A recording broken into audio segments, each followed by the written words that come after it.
नमस्कार फ्रेंड्स, मी सिद्धी सिद्धीमध्ये तुमचं मनापासून स्वागत करते। हळदीचे भाव आता बरेचसे कमी झालेले आहे। तर आजच्या व्हिडिओमध्ये आपण बघणार आहोत हळदीचं चटपटीत असं लोणचं कसं तयार करायचं।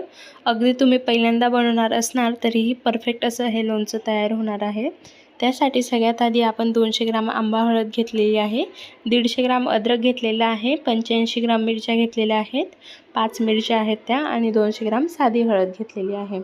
त्यानंतर तेल घेतले आहे 120 ग्राम, 60 ग्राम साखर घेतलेली आहे, मोहरी डाळ 10 ग्राम घेतली आहे, 20 ग्राम मेथीची डाळ घेतली आहे, एक लिंबू घेतलेला आहे आणि वजनीप्रमाणे 70 ग्रामचा आहे तो। आमचूर पावडर घेतलेला आहे 10 ग्राम, 20 ग्राम मिरची पावडर घेतलेला आहे, 15 ग्राम मीठ घेतलेला आहे आणि दुसऱ्या वाटीत सुद्धा 15 ग्राम मीठ घेतलेला आहे आणि 2 लाल सुक्या मिरच्या घेतलेल्या आहे त्या ठिकाणी आपण।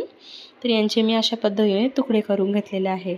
सगळ्यात आधी आपण हळदीला 15 मिनिटं भिजवून घेऊ आणि त्यानंतर व्यवस्थित धुवून तिला एका स्वच्छ कापडावरती कोरडी करून घेऊ। याच पद्धतीने आपण अद्रक आणि मिरच्यांना सुद्धा वाळवून घेणार आहोत। ही हळद कोरडी राहिली, त्यात पाण्याचा बाष्प नाही राहिला तर लोणचं तेवढे दिवस जास्त टिकतं। त्यानंतर मी यांचे अशा पद्धतीने तुकडे करून घेतलेले आहेत। हे दोघी हळदींचे तुकडे आहेत।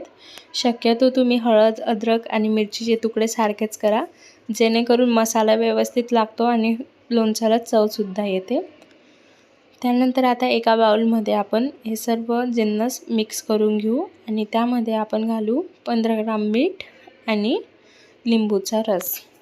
त्यानंतर आपल्याला हे व्यवस्थित मिक्स करून घ्यायचं आहे आणि रात्रभरासाठी ठेवून द्यायचं आहे।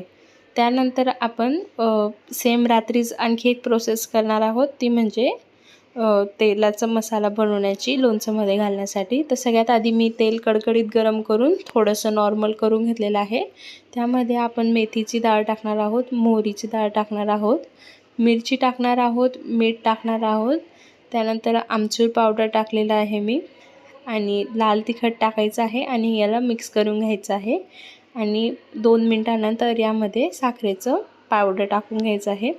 पेटी साखर टाकली का याला परत एकदा हलवून घ्यायचं आहे आणि हे सुद्धा मिश्रण आपल्याला रात्रभरासाठी तसंच राहू द्यायचं आहे।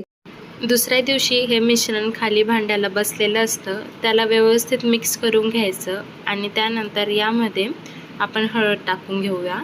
आपण इतर लोणचं बनवतो, जसं की कैरीचं लोणचं बनवतो, त्यावेळेस जेव्हा हे पाणी असतं ते आपण फेकून देतो, कारण त्याने लोणचं खराब होतं।